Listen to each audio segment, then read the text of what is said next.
अस्सलाम वालेकुम viewers, my YouTube family, क्या हाल है? मेरे सब ठीक होंगे। उम्मीद है आपका रमज़ान बहुत अच्छे से गुजर रहा होगा। अपनी दुआ में मुझे भी याद रखें। आज मैं आपके लिए बहुत ही स्पाइसी, इजी और यमी रेसिपी लेके आई हूँ बीफ की। ये मैंने बीफ के क्यूब बना लिए हैं। अच्छे से आप अपने हिसाब से बना लें। ये बहुत ही झटपट बन जाती है, बहुत ही मज़े की बनी थी। सबसे पहले मैंने बीफ प्रेशर कुकर में डाल दिया, साथ ही में कुकिंग ऑयल भी डाल दूंगी। बहुत ही कम मसालों के साथ मैंने आज की रेसिपी आपके लिए बना के लाई हूँ। या मैं दालचीनी के 3 से 4 पीस भी डाल दूंगी ताकि इसकी जो गोश्त की स्मेल होती है वो ख़त्म हो जाए। इसको मैं 3 से 4 मिनट अच्छे से भून लूँगी बिना पानी के।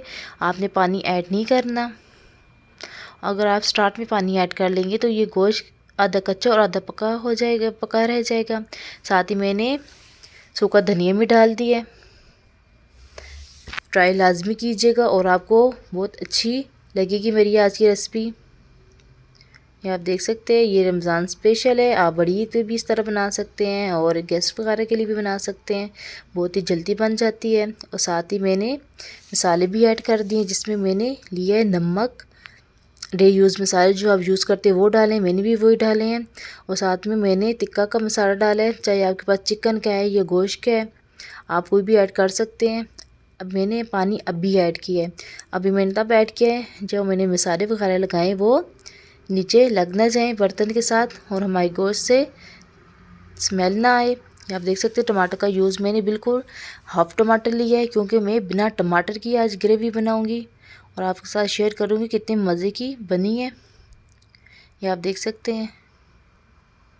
और मैं मामू की लाजमी दुआ कीजिएगा, उनका इंतकाल हो गया। आज उनका दूसरा दिन है, इस वजह से ये वीडियो मेरी 1-2 दिन पहले की थी, लेकिन उनकी वजह से मैं वीडियो अपलोड नहीं कर सकी।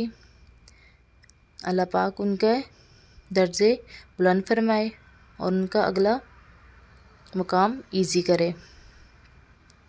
ये आप देख सकते हैं, मैंने 1 कप दही लिया। अगर आपके पास 1 किलो गोश्त है तो आप दही भी उसी के हिसाब से लें, ज़्यादा नहीं डालें, क्योंकि हमने टमाटर भी तो ऐड किए, इस वजह से खट्टापन का जायका ना आए। ये आप देख सकते हैं, मैंने इसको अच्छे से बुनाई की। आप जितनी गोश्त को अच्छे से बुनाई करेंगे उतने ही मज़े का बनता है।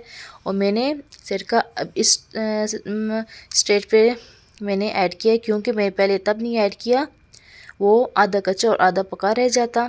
इस वजह से आप अच्छे से भून के और उसके बाद सिरका डालें।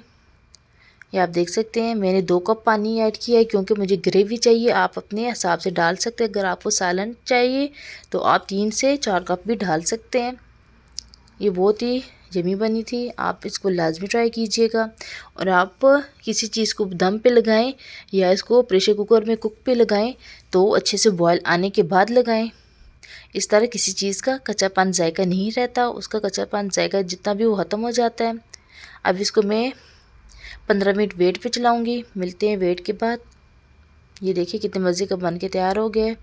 मिलेंगे अगली वीडियो में, तब तक के लिए अल्लाह हाफिज़।